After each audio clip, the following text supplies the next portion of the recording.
Masih ingat Gus Nur? Sosok Gus Nur kini menuai sorotan lagi. Presiden RI Prabowo Subianto memberikan amnesti untuk Sugi Nur Raharja alias Gus Nur, selaku terpidana kasus terkait tuduhan ijazah palsu Presiden ke-7 RI Joko Widodo, Jokowi. Hal itu termuat dalam salinan keputusan Presiden, Kepres, nomor 17 tahun 2025 tentang pemberian amnesti kepada 1.178 terpidana narapidana tanggal 1 Agustus 2025. Amnesti adalah pengampunan atau penghapusan hukuman seseorang atau sekelompok orang yang melakukan tindak pidana. Amnesti merupakan hak prerogatif Presiden atau hak istimewa yang dimiliki kepala negara mengenai hukum dan undang-undang di luar kekuatan badan-badan perwakilan. Hak prerogatif Presiden terdapat dalam Pasal 14 UUD 1945.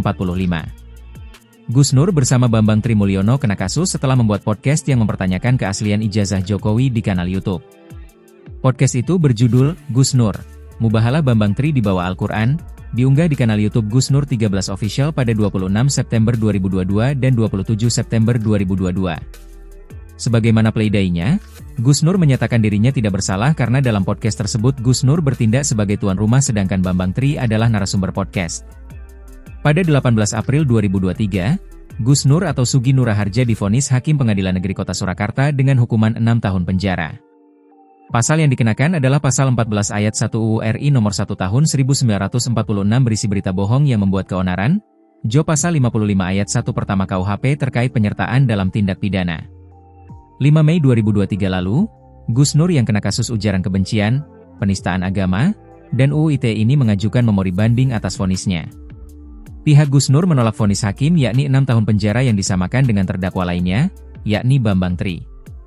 Dilansir situs web Direktori Putusan Mahkamah Agung RI, Pengadilan Tinggi Semarang mengetok putusan banding itu, 10 Mei 2023. Putusan banding itu menerima banding dari pihak Gus Nur.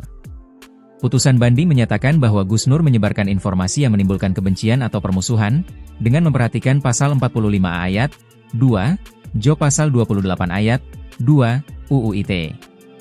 Gus Nur dijatuhi pidana 4 tahun dan denda Rp400 juta atau diganti kurungan 4 bulan. 27 April 2025, Gus Nur keluar dari penjara karena mendapat pembebasan bersyarat. Perkembangan terbaru, 1 Agustus 2025, Prabowo memberi amnesti untuk Gus Nur.